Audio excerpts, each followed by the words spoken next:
And opinions expressed during the drive time are those of Dave Glover and his guests and are not those of Northumberland 89.7. Agree, disagree, or have a comment? Call the station and speak with Dave live on the air. Call 905-372-2321. That's 905-372-2321. Now your host, Dave Glover.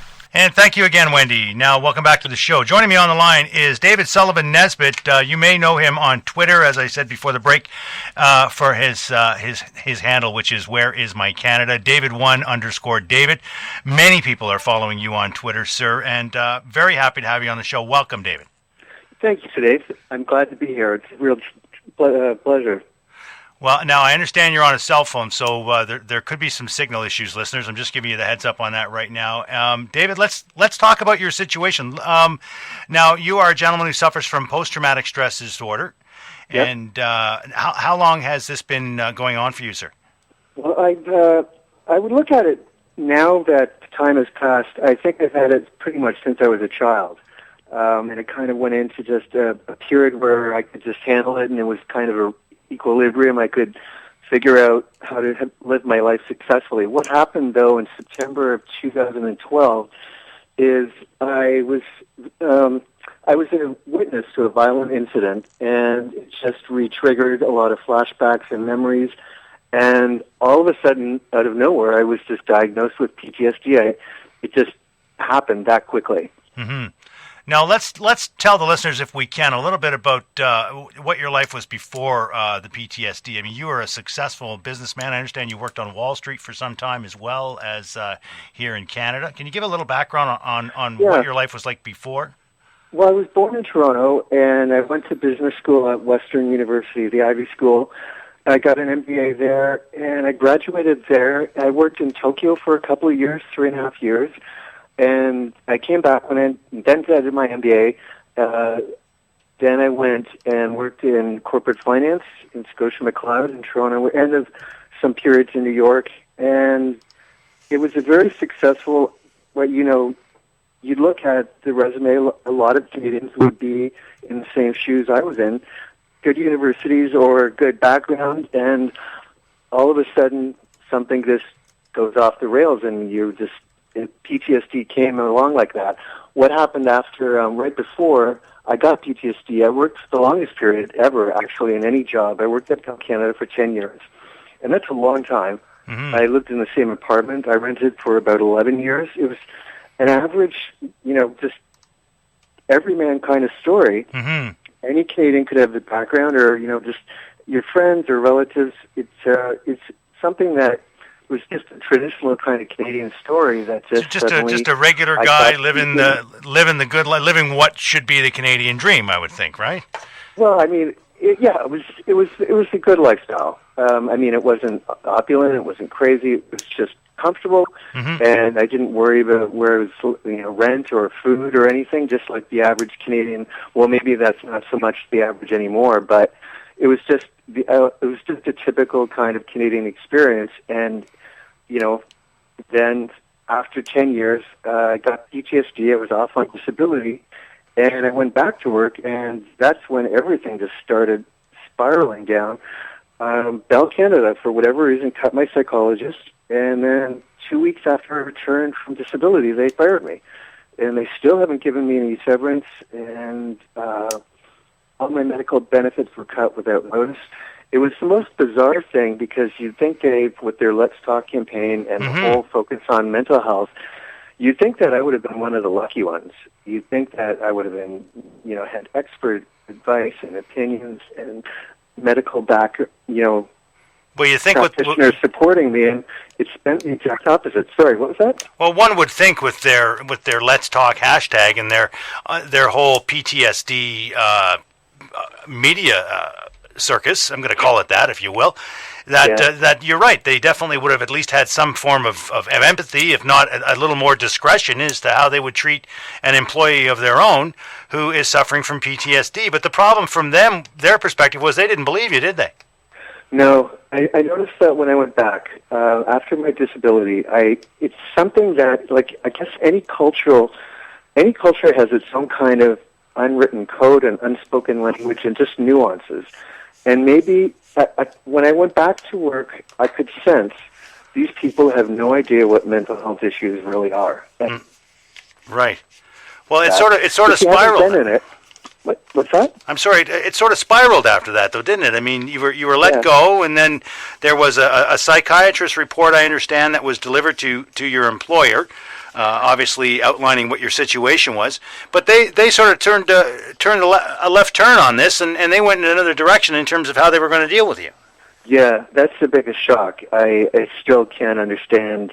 It's a horror story. What happened was I went to the Center for Addiction and Mental Health for just a confirmation diagnosis that I did have PTSD. My doctor sent me there. So I met a psychiatrist, and I met a social worker just for a short-term program. The psychiatrist wrote a report, and in the report she talked about certain things in my past. My father was a Toronto police officer, and it was a violent childhood. So she talked, I have to give the doctor credit, she pinpointed that I have a nervousness around police, and I tend to avoid them, which a lot of Canadians do have a problem with anyway, but she noted this in the report. This report, I found out, was given by the insurance company to Bell Canada. And Bell Canada took the report and went to the Toronto Police in the fall of 2013 after I'd been let go. And I'd started Orange My Canada in September of 2013, and a month later, Toronto Police started phone calling me and harassing me and threatening me with arrest and trying to shake me down and go away. They really basically went after my psychological Achilles heel. Mm-hmm. And they did a good job. It was a very, very destabilizing, threatening time. It was very dark. It was really mental health torture, which is just an oxymoron because they say they're these big champions, and they mentally tortured me with a psychology report, and it's still continuing to this day. It's carried on, and what surprises me is it's so public now, and it still keeps going on, and it's really affecting my life in a big way. You know, I was homeless. I still am living in a hotel, and I've lost about 90% of my possessions. I have lost all my money, all my RSPs. Everything's just gone. And that's the thing, Dave, with PTSD, and my story is so similar to other people who have PTSD. This is the most tragic illness I have ever seen up close because it completely trashes people's lives. Mm-hmm. It's like a cyclone. It's just, and to have Bell, it's just the saddest thing. It would have been nice to have had Bell help me through this rather than push me further down. But life is what it is, right? Well, apparently for persons in your situation, life is what it is. Can we talk a little bit about what it's like? I mean, you live in the biggest city in Canada, and yet you're dealing with all of these social networks that, quite frankly, aren't there for you. There's been a breakdown there as well, has there not? Yeah, there has. There's been about 4 of them. 2 of them just dumped me because they just found PTSD too complex. One of them left me, the CMHA left me standing outside in January in that freezing cold for an hour and a half at 1 o'clock in the morning. They had approved me to stay at their safe bed shelter for a month at 5 o'clock that afternoon, and I went home to get my luggage and came back and was half hour late, and they left me out in the cold. It's been the reaction from the mental health community. There are some people who are very good, of course, but it's just been the social service system there for anyone with PTSD is completely non-existent. And it's people who work in the industry, they just don't, they're not educated properly. They don't know what they don't know. And like a friend said, you know, they've got enough knowledge to screw things up and not enough to make anything better. Mm-hmm. And it's true. And there's just nothing. There's nothing here. It's really shocking. And if there's nothing in Toronto, then there's nothing anywhere else, pretty much, more or less, unless you're lucky and you've got a vibrant community that's savvy with this stuff. Mm-hmm. But it's really just such a difficult illness to have, and society just makes it, because it's just a lack of information, it just makes it worse.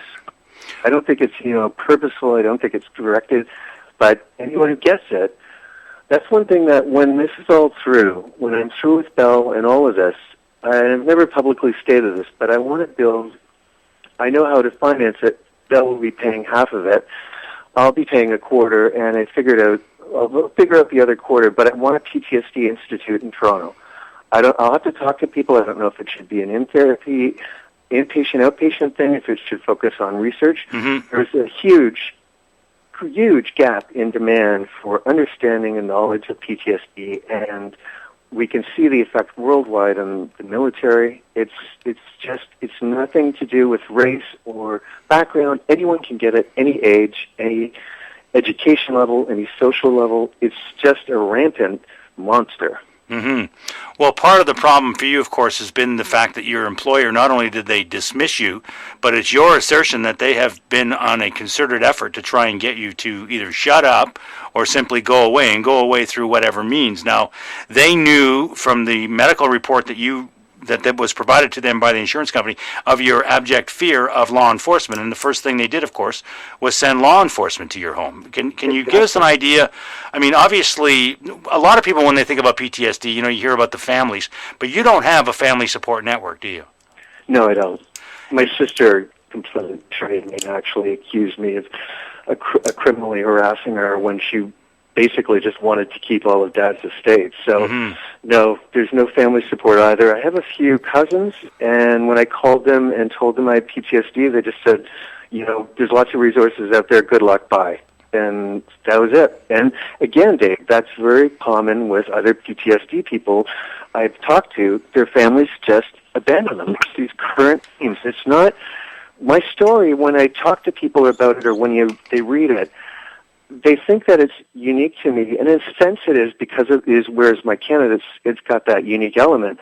But everyone who has PTSD goes through this. Mm-hmm. Every single person seems to have this difficulty dealing with it and interacting with people and getting the support. And it's, to do the law enforcement thing, it's just, sometimes that's just, what I found is people, not everyone of course, but some people who are cynical and negative will use the illness as a weapon against them, and Bell Canada did, and other people do, and my sister did, and it's unfortunate. It's something I didn't expect to see, but I have seen it over and over. Is people profited off the fact that I had PTSD. Mm-hmm. No, I understand you are attempting to get something from Bell Canada as a result of this. Has there been any movement on any type of legal action? Have you managed to secure a lawyer?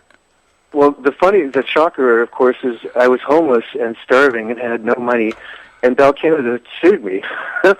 It was just the most outrageous thing. I haven't even read the emails. How could I deal with a court action from Bell Canada when I was homeless and starving to death? I'll never forget the night that I got a letter or an email from Google stating that there was this court action and they had to take down over 100 of my visuals from my sites, Where's My Canada. That was the first night that I had absolutely no bed to sleep in at all, and ended up staying the whole night at an internet cafe. So they took that. I think it bombed on them. I don't think they expected the reaction that basically I started tweeting and saying Bell Canada is suing the homeless. And it stopped. I haven't heard from them. They will not answer the phone. They won't address any issues. It's at the stalemate, and it's just going on and on. And I will not back down from this. I want to speak to the president. I want a public apology, and then we'll start talking about other things. But I'm not backing down. I was violated, Dave. I was starved to death. I was deprived of medicine. Bell Canada tried to incarcerate me. They have really treated me like a barnyard animal, and I cannot let that go. Mm-hmm. Well, let's talk about some of the support you're getting on Twitter. I know you have lots of followers out there. You've got over 3,000 followers on Facebook as well. So the word is getting out there about your situation. Has there been, other than the opportunity to speak to me today and the other help that we've been able to provide each other, quite frankly, back and forth over the last few months, has there really been any focus from any of these people following you that they can help you with the legal expenses or maybe helping you secure a lawyer? It sounds to me like that's the next step here for you, right? It is. You're totally right. And I have been trying to get lawyers for months. There is, because a legal aid director and lawyer who lied about me and threw me in prison and criminal harassment. But if you go to my websites, I have the proof of my innocence all over it. I've been trying to get a lawyer, and every time I get a lawyer, they're all excited. They think it's a landmark case, and then all of a sudden, 2 or 3 weeks later, they suddenly disappear. And this has happened 4 or 5 times, and I've been able to trace it back that there's a smear campaign going on, but I need a lawyer. And the funny thing is, I am innocent of these charges, and this legal aid lawyer has basically lied to the police and the Crown and created tremendous havoc and has hurt me tremendously. But there is so much legal work, Dave, available that I think I could keep a small army of lawyers busy for a couple of years. If you can get the money to do so. We're going to take a quick break, David. We're going to come back. I want to talk about the charges that you're facing, some of the charges at least, and talk about some of the other allegations that are being made against you. But we're going to take a quick break, listeners, and we'll be right back after this break with more of this incredible story. You're listening to The Drive Time on Northumberland 89.7. My guest is David Sullivan Nesbitt. David Sullivan Nesbitt. So stick around, listeners. This is an intriguing story. By the way, you can send me questions on Twitter at Legant66. We'd love to